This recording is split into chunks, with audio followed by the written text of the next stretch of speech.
नमस्कार साथियों, आप सभी का स्वागत है आपके अपने YouTube चैनल एजुकेशन मुक में। आज की इस क्लास में हम करने वाले हैं इंडियन पॉलिटी के most important previous year question जो कि पहले यूपीएसआई के एग्जाम में आ चुके हैं। यह है हमारी प्रीवियस ईयर क्वेश्चन की क्लास संख्या 10 है। इससे पहले मैंने आपको 9 क्लास करा दी है।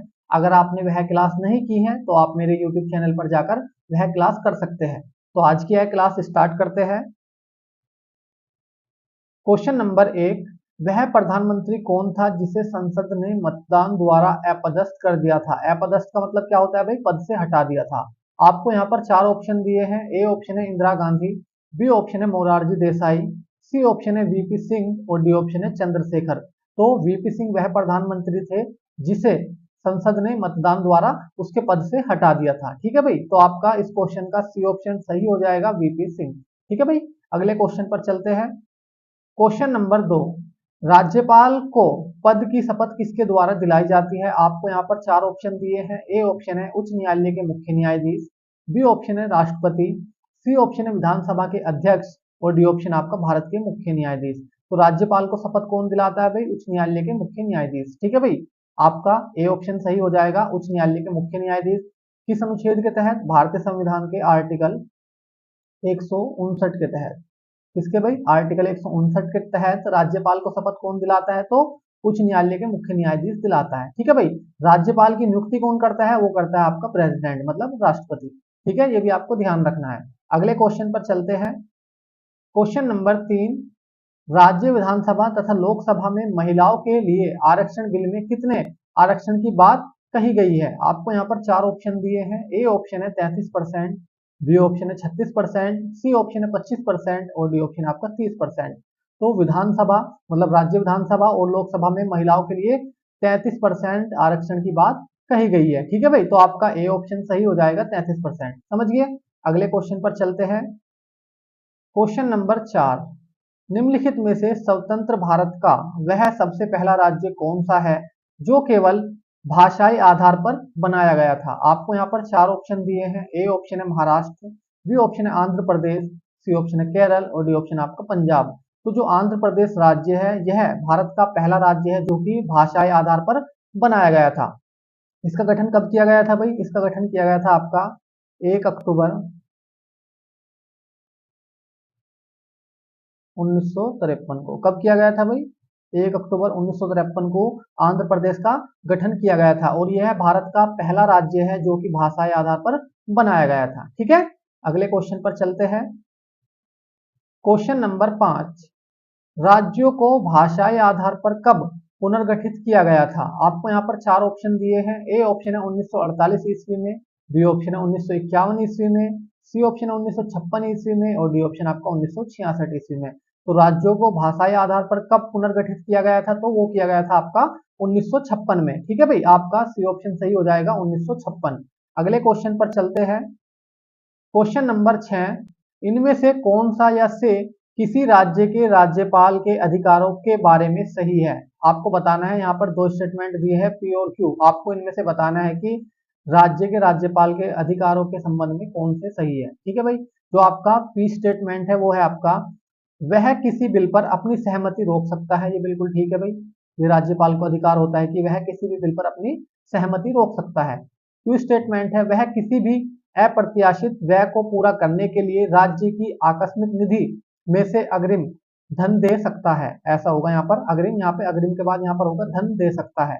ठीक है भाई, तो ये वाला स्टेटमेंट भी ठीक है कि जो राज्यपाल होता है उसको ये अधिकार होता है कि वह अप्रत्याशित व्यय को पूरा करने के लिए राज्य की आकस्मिक निधि में से अग्रिम धन देने की अनुमति दे सकता है। ठीक है भाई, तो ये दोनों अधिकार है आपके राज्यपाल को।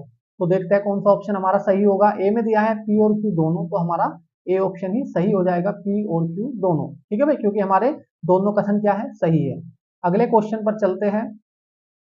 क्वेश्चन नंबर 7, राज्य विधायिका द्वारा पारित कुछ प्रकार के विधेयकों को भारत के राष्ट्रपति के विचारार्थ आरक्षित करने का अधिकार किसके पास है। आपको यहाँ पर चार ऑप्शन दिए हैं। ए ऑप्शन है उच्च न्यायालय के मुख्य न्यायाधीश, बी ऑप्शन है राज्य के मुख्यमंत्री, सी ऑप्शन है राज्य के महाधिवक्ता और डी ऑप्शन आपका राज्य के राज्यपाल। तो यह अधिकार किसके पास होता है भाई? राज्य के राज्यपाल के पास यह अधिकार होता है कि राज्य विधायिका द्वारा पारित कुछ प्रकार के विधेयकों को भारत के राष्ट्रपति के विचार के लिए आरक्षित कर सकता है। किस अनुच्छेद के तहत? तो भारतीय संविधान के आर्टिकल 200 के तहत। ठीक है भाई, राज्यपाल के पास यह अधिकार होता है कि वह राज्य विधायिका द्वारा पारित कुछ प्रकार के विधेयकों को भारत के राष्ट्रपति के विचार के लिए आरक्षित कर सकता है। ठीक है भाई, ये आपको ध्यान रखना है। अगले क्वेश्चन पर चलते हैं। क्वेश्चन नंबर 8, भारतीय संविधान का निम्नलिखित में से कौन सा अनुच्छेद राज्य विधायिका के वार्षिक वित्तीय वितरण से संबंधित है? आपको यहाँ पर 4 ऑप्शन दिए हैं। ए ऑप्शन है अनुच्छेद 366, बी ऑप्शन है अनुच्छेद 156, सी ऑप्शन है आपका अनुच्छेद 370 और डी ऑप्शन है आपका अनुच्छेद 202। तो भारतीय संविधान का अनुच्छेद 202 राज्य विधायिका के वार्षिक वित्तीय वितरण से संबंधित है। तो इस क्वेश्चन का जो हमारा सही आंसर हो जाएगा भाई, डी ऑप्शन सही हो जाएगा, अनुच्छेद 202। ठीक है, अगले क्वेश्चन पर चलते हैं। क्वेश्चन नंबर 9, राज्य विधानसभा के सदस्यों की अधिकतम संख्या क्या है? आपको यहाँ पर 4 ऑप्शन दिए हैं। ए ऑप्शन है 350, बी ऑप्शन है 600, सी ऑप्शन है 500 और डी ऑप्शन आपका 750। तो राज्य विधानसभा के सदस्यों की अधिकतम निर्धारित संख्या क्या है? वो है आपकी 500। ठीक है भाई, आपका सी ऑप्शन सही हो जाएगा, 500। भारतीय संविधान के आर्टिकल 170 के 1 के अनुसार राज्य विधानसभा के सदस्यों की अधिकतम संख्या कितनी होगी? 500 होगी। अगर हम कम से कम की बात करें, मतलब मिनिमम की बात करें, मिनिमम कितनी होनी चाहिए? मिनिमम होनी चाहिए 60 और मैक्सिमम 500। ठीक है भाई, भारतीय संविधान के अनुच्छेद 170 के 1 के अनुसार। लेकिन इसके कुछ अपवाद हैं, जैसे कि सिक्किम। सिक्किम में जो विधानसभा सीट है वो कितनी है भाई? 32 है। ठीक है, मिजोरम,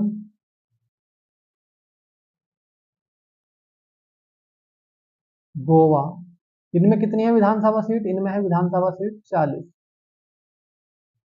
चौथा आपका पुडुचेरी, इसमें सबसे कम विधानसभा सीट है, कितनी है? 30। कितनी है भाई? 30। ठीक है, तो ये इसके अपवाद है, क्योंकि जो भारतीय संविधान का आर्टिकल 170 का 1 है वो क्या कहता है कि मैक्सिमम सीट कितनी होगी विधानसभा में? 500 होगी और मिनिमम कितनी होगी? 60 होगी। लेकिन सिक्किम की कितनी है? 32 है। मिजोरम और गोवा की कितनी है भाई? 40 है। और पुडुचेरी की कितनी है? 30 है, सबसे कम। ठीक है, अगर हम सबसे ज्यादा की बात करें कि मैक्सिमम सीट किस स्टेट में है विधानसभा सीट, तो वो किस में है? उत्तर प्रदेश में है। किसमें है भाई? उत्तर प्रदेश में कितनी विधानसभा सीट है? तो 404 है विधानसभा सीट। सबसे ज्यादा विधानसभा सीट किसमें है आपकी? वो है आपकी उत्तर प्रदेश में। और सबसे कम किसमें है? पुडुचेरी में है, 30। ठीक है भाई, ये आपको ध्यान रखना है। अगले क्वेश्चन पर चलते हैं अब हम। Question number 9, sorry question number 10, भारतीय संविधान के अनुसार विधानसभा में अधिकतम सदस्यों की संख्या डैश से अधिक और डैश से कम नहीं होनी चाहिए। ये क्वेश्चन मैंने आपको पिछले क्वेश्चन में करा दिया है, तो इस क्वेश्चन का आंसर आप लोग मुझे कमेंट करना। ठीक है भाई, क्वेश्चन नंबर 10 का आंसर आप लोग मुझे कमेंट करना। अगले क्वेश्चन पर चलते हैं। क्वेश्चन नंबर 11, किस राज्य विधानसभा चुनाव में पहली बार आदर्श आचार संहिता पेश की गई थी? आपको यहाँ पर 4 ऑप्शन दिए हैं। ए ऑप्शन है कर्नाटक, बी ऑप्शन है आंध्र प्रदेश, सी ऑप्शन है तमिलनाडु और डी ऑप्शन आपका केरल। तो इस क्वेश्चन का जो हमारा सही आंसर हो जाएगा भाई, डी ऑप्शन सही हो जाएगा, केरल।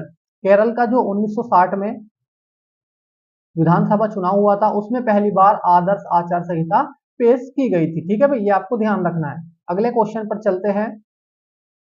क्वेश्चन नंबर 12, केंद्र और राज्य के बीच प्रशासनिक संबंधों के बारे में निम्न में से कौन सा या से सही कथन है?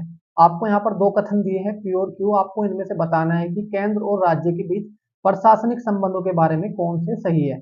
पी जो स्टेटमेंट है वो है आपका अनुच्छेद 256 बताता है कि प्रत्येक राज्य की कार्यकारी शक्ति का प्रयोग इस प्रकार किया जाएगा कि संसद द्वारा बनाए गए नियमों का अनुपालन सुनिश्चित हो। ये बिल्कुल सही स्टेटमेंट है। ठीक है भाई, पी वाला जो स्टेटमेंट है ये सही है। क्यू वाला स्टेटमेंट जो है ये है आपका संविधान के अनुच्छेद 257 में प्रावधान है कि प्रत्येक राज्य की कार्यकारी शक्ति का प्रयोग इस प्रकार किया जाएगा ताकि वह संघ की कार्यकारी शक्ति के अमल में बाधा या प्रतिकूल प्रभाव ना डाले। तो ये वाला स्टेटमेंट भी बिल्कुल सही है। तो हमारे ये दोनों स्टेटमेंट बिल्कुल सही है। तो देखते हैं हमारा कौन सा ऑप्शन सही होगा। ए वाला जो ऑप्शन है हमारा पी और क्यू दोनों ही नहीं, तो ये गलत हो जाएगा क्योंकि हमारे दोनों स्टेटमेंट सही है। बी ऑप्शन है हमारा केवल पी, तो ये भी गलत हो जाएगा। सी ऑप्शन है हमारा पी और क्यू दोनों। ठीक है, तो हमारा सी ऑप्शन सही हो जाएगा, पी और क्यू दोनों, क्योंकि हमारे दोनों स्टेटमेंट क्या है भाई? सही है। तो अगले क्वेश्चन पर चलते हैं। क्वेश्चन नंबर 13, निम्नलिखित में से किस राज्य में विधान परिषद है? आपको यहाँ पर चार ऑप्शन दिए हैं। ए ऑप्शन है Karnataka, B option Tamil Nadu, C option है केरल और डी ऑप्शन आपका उड़ीसा। तो आपको इनमें से बताना है कि किस राज्य में विधान परिषद है। तो इस क्वेश्चन का जो हमारा सही आंसर हो जाएगा भाई ए ऑप्शन ठीक हो जाएगा, कर्नाटक। कर्नाटक राज्य में क्या है आपकी विधान परिषद है। भारत में कुल 6 राज्यों में विधान परिषद है। कितने? 6 राज्यों में। पहला राज्य है बिहार, दूसरा है उत्तर प्रदेश,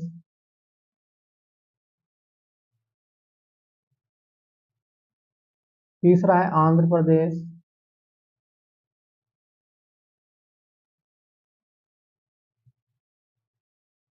चौथा है आपका महाराष्ट्र,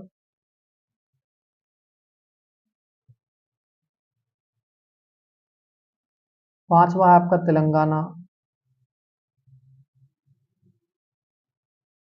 और छठा है आपका कर्नाटक। ठीक है भाई, तो ये 6 राज्य है जिनमें क्या है आपकी विधान परिषद है। इसकी एक ट्रिक भी है, मैं आपको ट्रिक बता देता हूँ जिससे आप इसको आराम से याद कर लोगे। ट्रिक है आपकी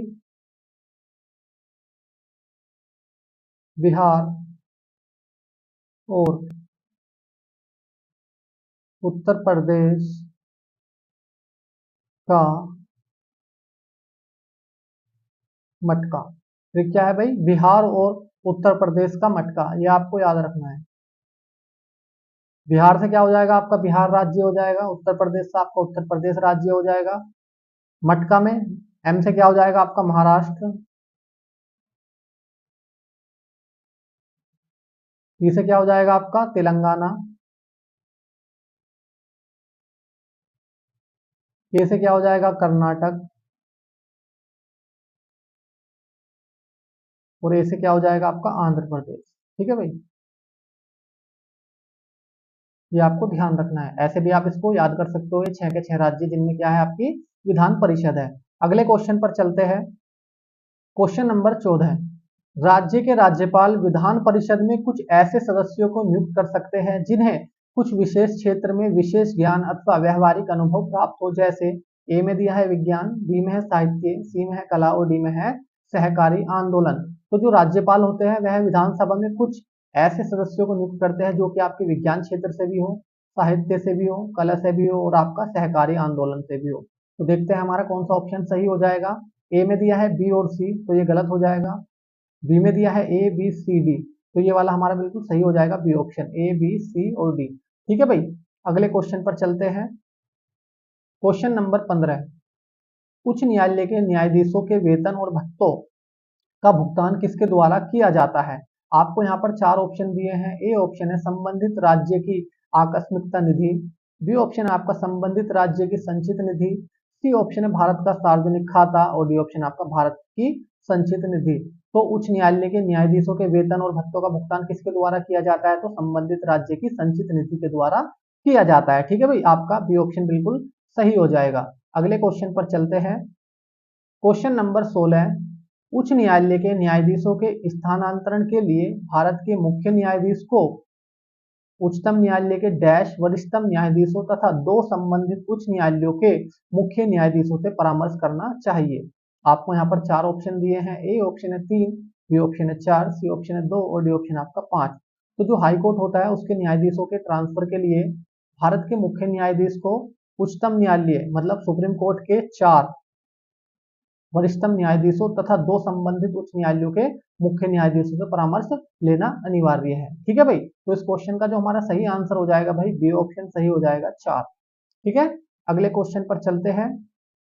क्वेश्चन नंबर 17, राज्य में जिला न्यायाधीशों की नियुक्ति कौन करता है? मतलब जो डिस्ट्रिक्ट जज होते हैं उनकी नियुक्ति कौन करता है, आपको बताना है। ए भारत के मुख्य न्यायाधीश, बी राज्य के मुख्यमंत्री, सी राज्यपाल और डी सुप्रीम कोर्ट जज।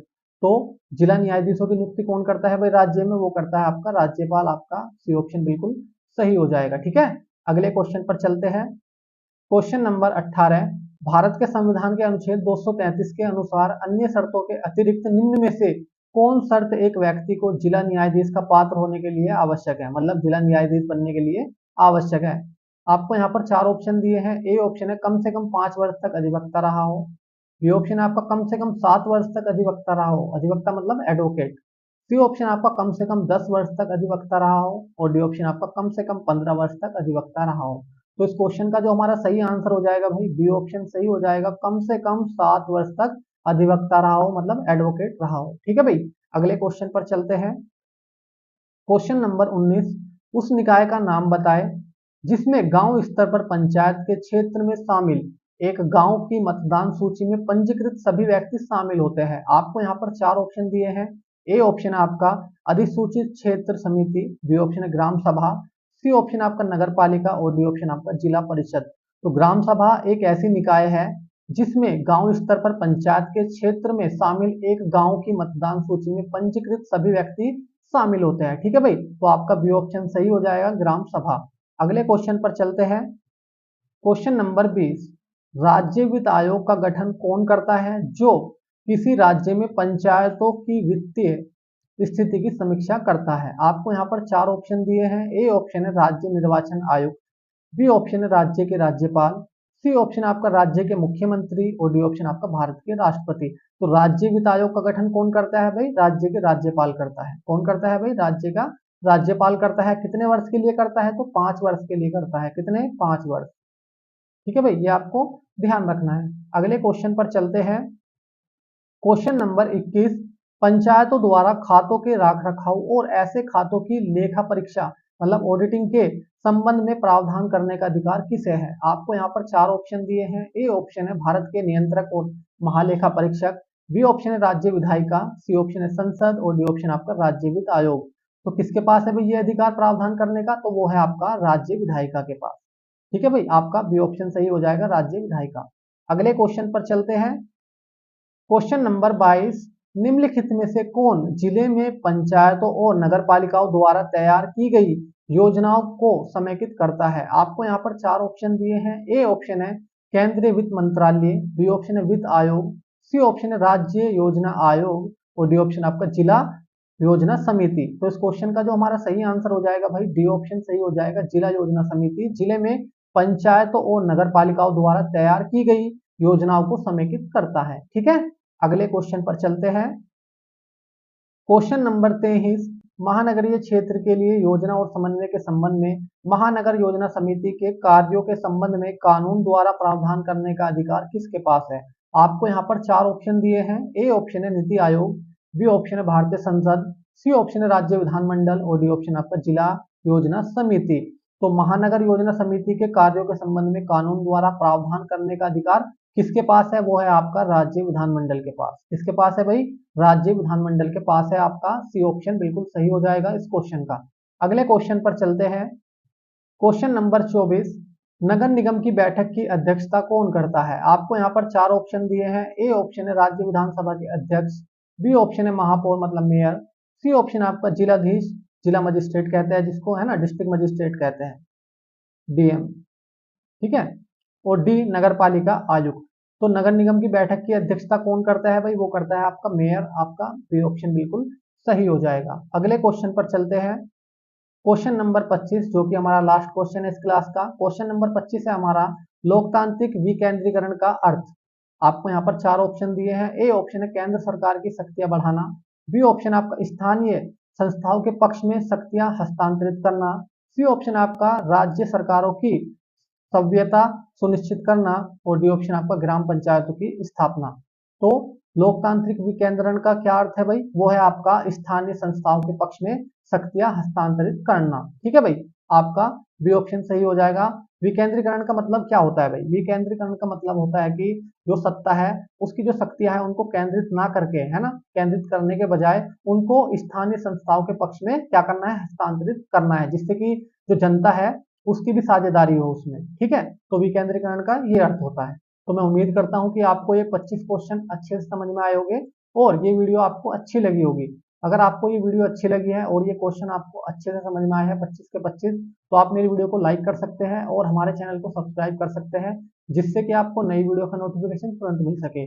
आज के लिए इतना ही, मिलते हैं अगली क्लास में। धन्यवाद।